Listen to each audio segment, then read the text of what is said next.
My spiritual birthday was just not too long ago, and I am now 29 years old in the Lord. And like, it's sort of cool because I'll always remember that. I don't remember dates very well because Sally's 29, so sort of works. So I'll just look at her and know how old I am. Anyway, I came to the Lord. I think I heard the word 30 years ago, and it took me a really long time to take hold of it. Even though the minute I heard it from, I remember it was Alice and Rhonda at the time, I knew it was the truth, and I'd been searching a long time for the truth. I tried Buddhism, Catholicism, whatever. I tried New Age. I hadn't gone to, I had been raised in a Methodist church. I hadn't gone to church in like 18 or 20 years.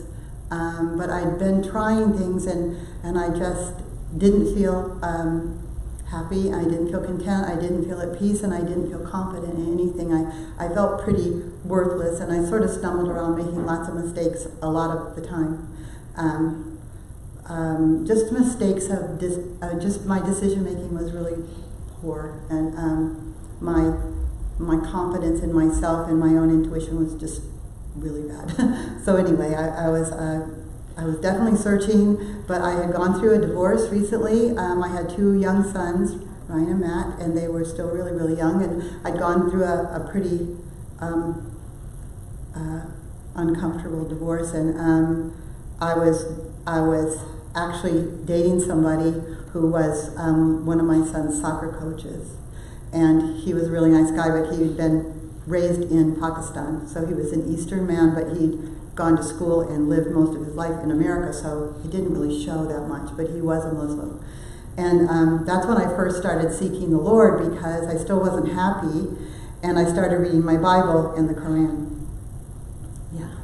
So that was very confusing, because they are like the opposite of each other in several parts of the Bible, and so if one was telling the truth, the other one had to be a lie. And I just knew, even though I didn't have faith in that the Bible was the true word of God yet, I just knew something was wrong. And in the midst of all of that, I was witnessed to. And when I heard that I could be born again of water and spirit, and I could have a new beginning, and I could be a new creature, it was just like it gave me hope for the first time in a very long time, maybe in forever. And so one thing led to another, and I started reading, and I started asking questions. I would call up Pastor Dave and Alice and just ask them a question. They'd come over and talk to me, but I still wouldn't do anything about it, because, like I said, I was in this relationship that I started slowly to realize was not right. At first, I thought it was okay, but I started to realize, no, that this is really not okay. So eventually, I realized that I wanted to do something about it. I came, and I think the second meeting I was here, I got baptized. I went and talked to the person that I was dating, and he got very, very angry, violently angry, and became rather unsavory. I don't know what the word would be, but just like dangerous for me to be around from then on. And I knew before then, but I knew then that I finally saw the truth and the reality of what was going on in my life, and I of course chose the Lord. Praise the Lord. I chose the Lord, because not too long after that I received the Spirit. I was by myself.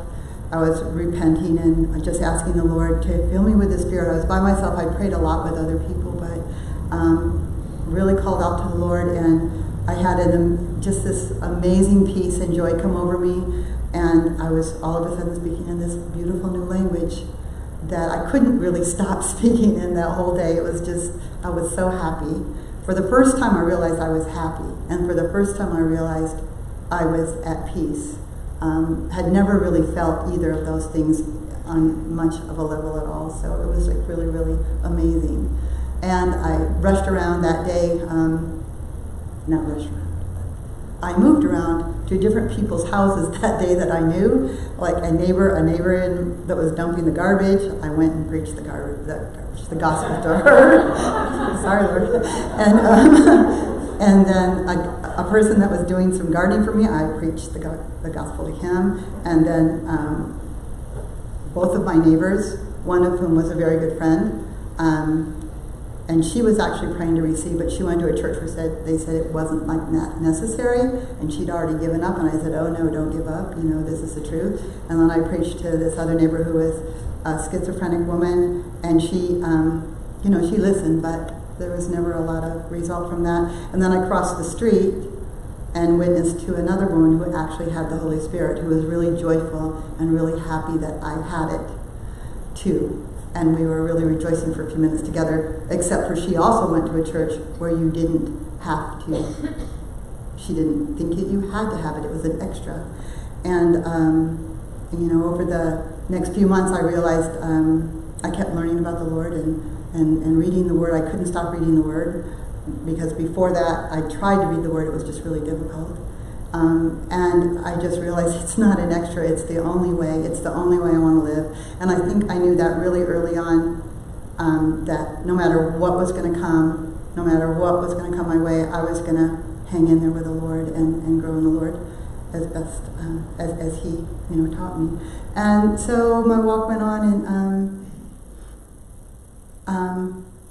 I think, I did get remarried in the Lord, but it was a little bit premature, because neither of us was really we were pretty new in the Lord, and we weren't mature in the Lord, and so that could have been part of it, but sort of after a couple of years, he just stopped coming, and I'm still married with him, of course, and he has recently started coming back a little bit, and starting to feel more comfortable with the things of the Lord again, so that's really good. But for most of the years I've been in the Lord, like let's say 25 of those years, I was on my own with my kids. Brought my kids along as much as I could, because they went to their dad some days. But neither of them came to the Lord at first, and then Ryan 7 years ago did, 7 or 8, came to the Lord, and he's full on in the fellowship, and that's just a huge joy to me. And married Sally, which is also a huge joy to me. And so I feel like I actually have a family. I have a family in the Lord, but now I also have a little bit of a personal family too in the Lord. And so that's really awesome. Anyway, my walk has been a little bit up and down, but the Lord's just done so much for me. His grace is always there. When I feel like I'm lacking in faith, I just pray about that. I always pray about that, because I want the faith to believe I can be healed from something. And just recently I've been praying more and more about something that's been going on with my body for a long, long time. I'm sure it's like partly arthritis and partly injuries to my back and my spinal column, but I'm just praying all the time, because I just don't want the Lord to think.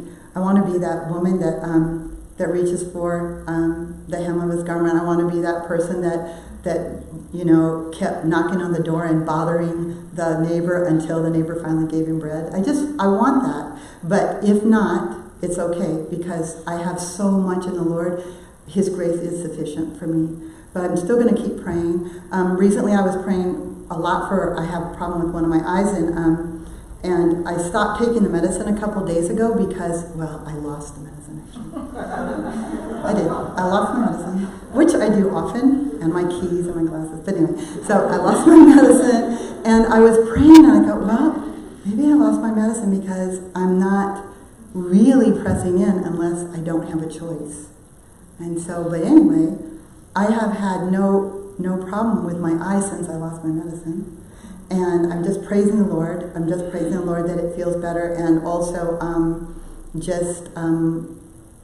believing for the healing of the eye and everything else. Also, I had an absolutely amazing time at camp, like everybody's talking about camp. It was just really, really amazing, because my sister, who's in the Lord like a few years now, I don't hardly ever see her because she lives in Florida. I was able to touch base with her and be with her, and also just other saints, and just seeing that little assembly grow and how joyful they are, and how the joy of the Lord really is our strength, and we just get built up when we come into that complete fellowship for days at a time. But anyway, but I also get really tired, and I just get really sort of, oldish tired, So anyway, I'm on my way back, and I'm not feeling so great, and there's a young woman sitting, this is my last thing, there's a young woman sitting by me, in the middle, and there's, I'm on the aisle, and I'm just not feeling very great, but I'm like, Lord, I have just been at camp. I've been built up. I'm like strong in the faith. I am filled with your spirit and the joy. And I haven't even opened my mouth to this girl. I haven't even talked to her. And so she was asleep a lot. But then she woke up and we were talking a little. And we were talking about teaching because I was a teacher and she is trying to become a teacher. Not sure if she wants to do special needs or regular. But see, that's exactly what I went through and exactly what I did with my young career or whatever. And so I was able to talk to her about that, and then I found out that her husband is an Australian man. And I said, oh, my daughter-in-law is Australian, and and she went, you were kidding. And they're from Perth. I didn't tell you this yet. They're from Perth, or he was. And anyway, it was just so amazing, like all the links and all of the, interwoven similarities. And then I was able to get, just start to really talk to her about the Lord, and she was amazed at the gospel. She didn't know a thing about it. I don't even think she knew about the Holy Spirit and speaking in tongues. But we talked like at least a half an hour more just about the Lord, and I was able to give her a pamphlet. And I don't know if she's going to come or not. I pray that she does, but like Andy said, it doesn't matter. It just matters that we do the work of the Lord in joy and in sincerity. And it's up to the Lord to give the increase. But it was just so neat that I asked the Lord to help me preach the gospel, because I was just like sort of, being tired and comfortable. I knew that the Lord would bless it if I opened my mouth, and He did. And He does that all the time to all of us. And so I'm just really rejoicing and can't wait to meet Him when He comes.